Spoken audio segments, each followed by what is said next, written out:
दोस्तों, आज हम मियोसिस वन के प्रोफेज वन को डिस्कस करेंगे।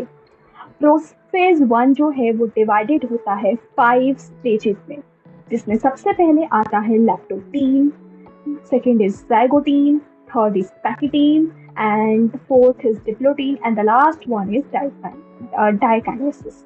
ठीक है। सो प्रोफेज वन जो मियोसिस का होता है ना, it is longer and complex than the prophase of mitosis। Mitosis की प्रोफेज से मियोसिस का प्रोफेज जो होता है वो काफी लंबा और कॉम्प्लेक्स होता है। तो चलिए स्टार्ट करते हैं with the leptotene. Leptotene is also known as early prophase one. बिल्कुल अर्ली प्रोफेज वन जो हमने माइटोसिस में पढ़ा था, बिल्कुल वैसा वैसा यहाँ पे भी होगा। So this will be the initiation of condensation और compaction of chromosome occur। So इसमें क्या होगा, सबसे पहले तो कंडेंसेशन जो होता है क्रोमोसोम का वो होना स्टार्ट होगा। सेंट्रियोल जो है, सेकेंड पॉइंट है, सेंट्रियोल जो है वो स्टार्ट करेंगे मूव करना टुवर्ड्स ऑपोजिट पोल। तो centriole will starts moving towards opposite pole. इसमें जो क्रोमोसोम होंगे अभी लॉन्ग होंगे, थिन होंगे, विजिबल होंगे अंडर लाइट माइक्रोस्कोप।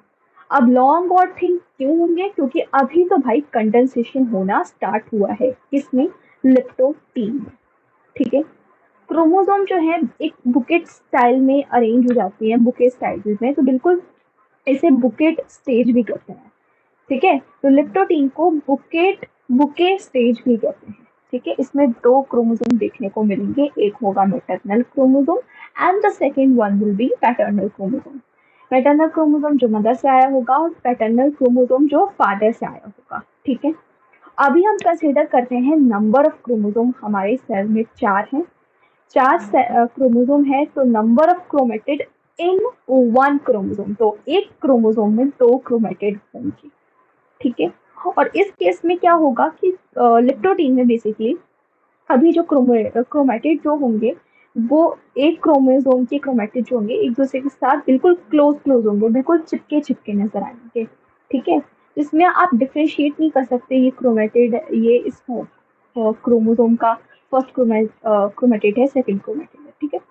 अमाउंट जो है डीएनए में इसका 20 किलोग्राम हमने माना है, मतलब एस फेज में, और G1 फेज में मान लो 10 पिकोग्राम डीएनए था, तो एस फेज में 20 पिकोग्राम डीएनए हो गया है। तो लिप्टोटीन में भी आपका 20 पिकोग्राम डीएनए का होगा। ठीक है। अब आते हैं हमारे जाइगोटीन में। ठीक है। जाइगोटीन में आने से पहले समझते हैं होमोलोगस क्रोमोसोम क्या होता है, क्योंकि जाइगोटीन में इसकी जरूरत पड़ेगी। होमोलोगस क्रोमोसोम का मतलब ये होता है वो क्रोमोसोम जो शेप और साइज, सुनिएगा, शेप और साइज दोनों भी सेम हो। ठीक है। तो जब हम जाइगोटीन में आएंगे, तो जब मतलब कोई सेल जाइगोटीन में एंटर करेगा, तो जाइगोटीन में होमोलोगस क्रोमोसोम की पेयरिंग हो जाएगी। होमोलोगस क्रोमोसोम की पेयरिंग हो जाएगी। इस पेयरिंग ऑफ होमोलोगस क्रोमोसोम को हम साइनेप्सिस कहेंगे। क्या कहेंगे? साइनेप्सिस कहेंगे। ओके। इसको हम साइनेप्सिस कहते हैं। ठीक है। उसके बाद साइनेप्सिस होगा, तो साइनेप्सिस किनके बीच में होगा? पैटर्नल क्रोमोसोम और मैटरनल क्रोमोसोम, पैटर्नल क्रोमोसोम और मैटरनल क्रोमोसोम। तो हमने माने थे कि 4 क्रोमोसोम थे, हमारे पास 4 क्रोमोसोम थे। ठीक है। चारों को पेयरिंग हो जाएगी, तो हमारे पास कितने पेयर ऑफ क्रोमोसोम यहाँ पे होंगे? 2 पेयर ऑफ क्रोमोसोम होंगे। ठीक है। अब देखो, इनकी पेयरिंग करनी है, इनको पास लाना है, 2 पेयर बनाने हैं, पेयरिंग करनी है, कपल बनाने हैं क्रोमोसोम के। तो इन दो क्रोमोसोम के बीच में एक कनेक्शन बिठाना पड़ेगा, या फिर कुछ कनेक्शन जो है वो लगाना पड़ेगा, कनेक्शन करना पड़ेगा। दोनों को जोड़ के रखने के लिए हमारे पास स्निप्टोनिमल कॉम्प्लेक्स एक प्रोटीन है। ठीक है। स्निप्टोनिमल कॉम्प्लेक्स ये जो है 2 क्रोमोसोम, 2 पेयर, मतलब 2 पेयर नहीं, 2 क्रोमोसोम के बीच में जो है स्निप्टोनिमल कॉम्प्लेक्स का फॉर्मेशन हो जाता है। कब? जाइगोटीन में।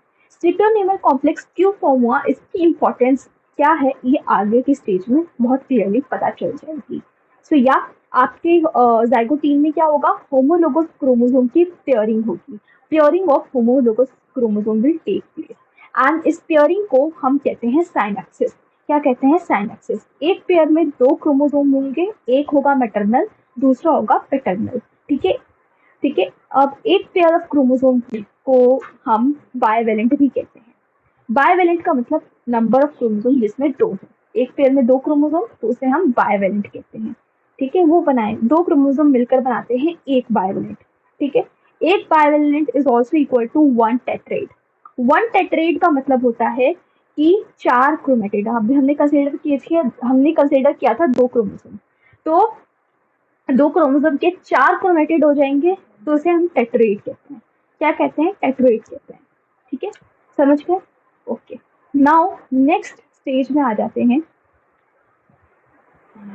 याद रखिएगा मेट्रोनिमल कॉम्प्लेक्स जो है होल्ड करता है मैटरनल क्रोमोसोम और पैटर्नल क्रोमोसोम को एक दूसरे के साथ होल्ड करता है।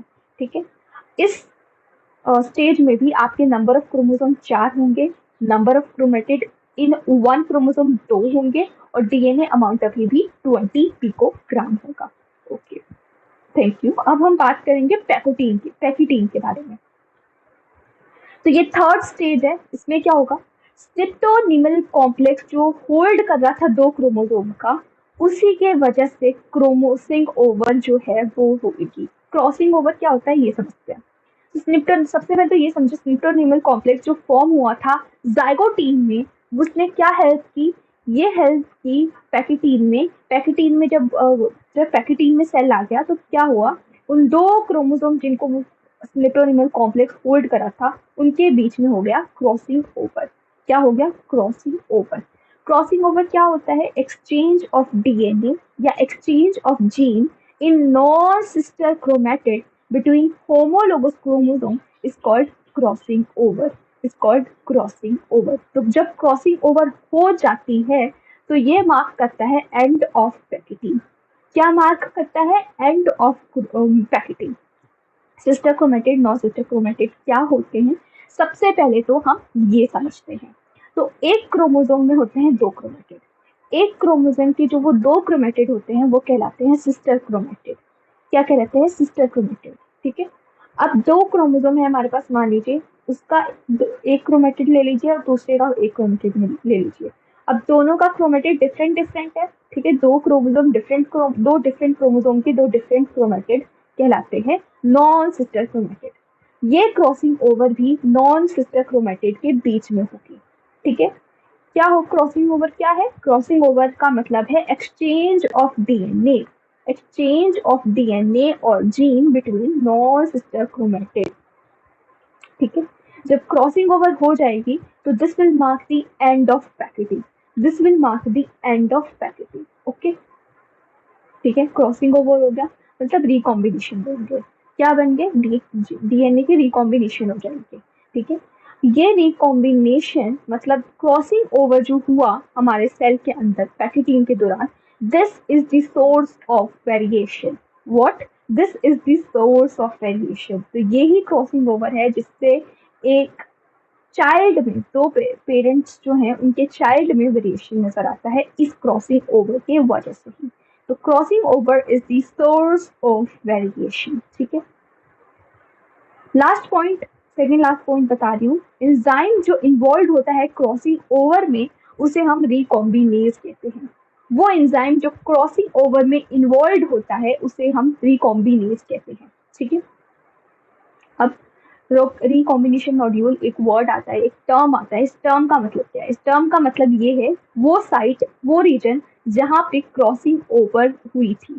ठीक है, दो होमोलोगस क्रोमोसोम के बीच में जो क्रॉसिंग ओवर हुई थी उस जगह पे जिस साइट पे हुई थी उसे हम रिकॉम्बिनेशन नोड्यूल कहेंगे। वहां पे रिकॉम्बिनेशन नोड्यूल जो है वो फॉर्म हो जाएगा।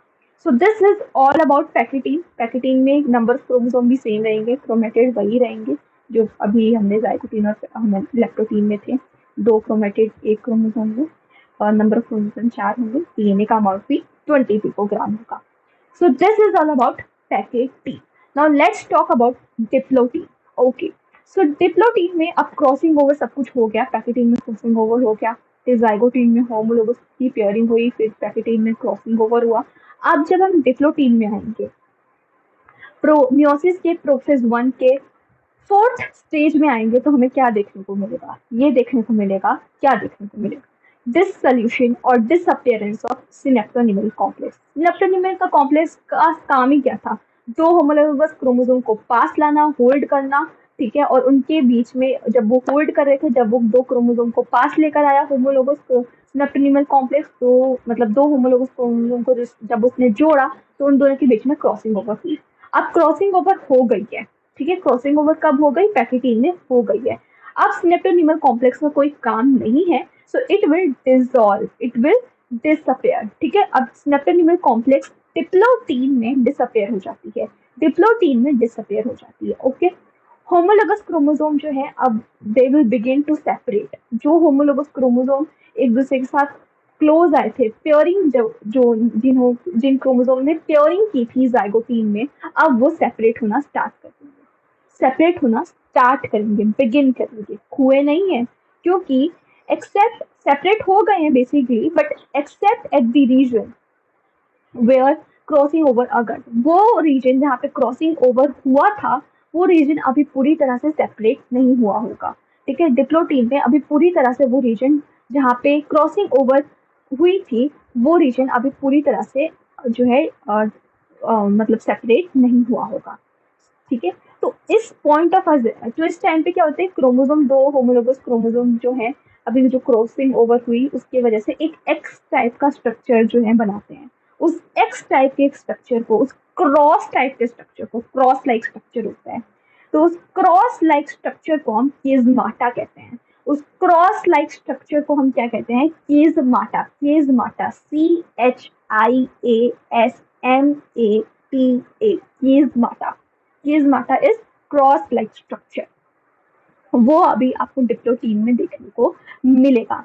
उसके बाद हो जाएगा desynapsis, desynapsis start हो गया, मतलब separation of chromosome will be start, ठीक है।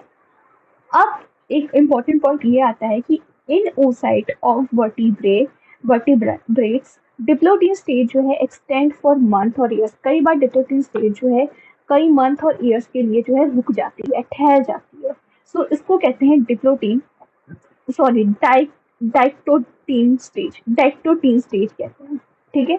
ये लॉन्गेस्ट फेज होता है, इस वजह से ये लॉन्गेस्ट फेज हो जाता है, और इस फेज में टर्मिनलाइजेशन स्टार्ट हो जाती है। Last point is terminalisation start. Terminalisation का मतलब है सेपरेशन ऑफ कीज़माटा स्टार्ट होगा, सेपरेट नहीं हुआ होगा, तभी तो आपको क्रॉस लाइक स्ट्रक्चर देखने को मिलेगा, जिसे हम कीज़माटा कहते हैं, जिसे हम कीज़माटा कहते हैं। नाउ लास्ट स्टेज जो है हमारे प्रोफेज 1 का, that is our diakinesis. Diakinesis में न्यूक्लियोलस, इसको हम लेट प्रोफेज भी कहते हैं। तो जो हमने हरकत देखी थी, जो हलचल हमने देखी थी माइटोसिस के प्रोफेज के लेट प्रोफेज में, वो हरकत हमें यहाँ पे भी देखने को मिलेगी।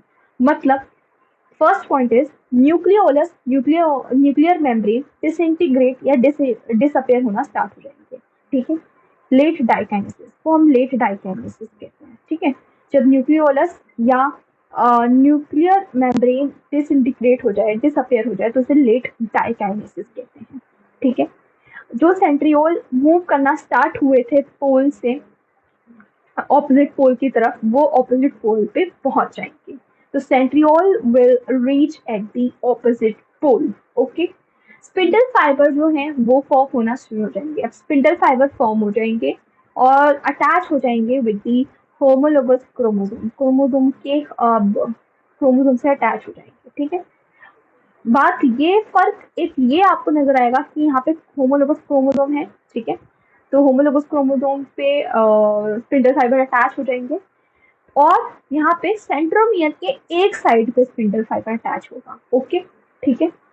क्रोमोसोम जो है वो कंडेंस्ड हो जाएंगे, separation of chiasmata will take place, chromosome जो है कंप्लीटली कंडेंस हो जाएंगे, कंडेंसेशन जो लेप्टोटीन में स्टार्ट हुई थी वो कंप्लीट हो जाएगी डाइकाइनेसिस में, ठीक है। और कीज़माटा जो थे वो कंप्लीटली सेपरेट हो जाएंगे, ठीक है। वो क्रॉस लाइक स्ट्रक्चर जो हमने डिप्लोटीन में देखा वो कंप्लीटली सेपरेट हो जाएंगे। सो हम इसके लिए एक स्पेसिफिक टर्म यूज करेंगे, टर्मिनलाइजेशन।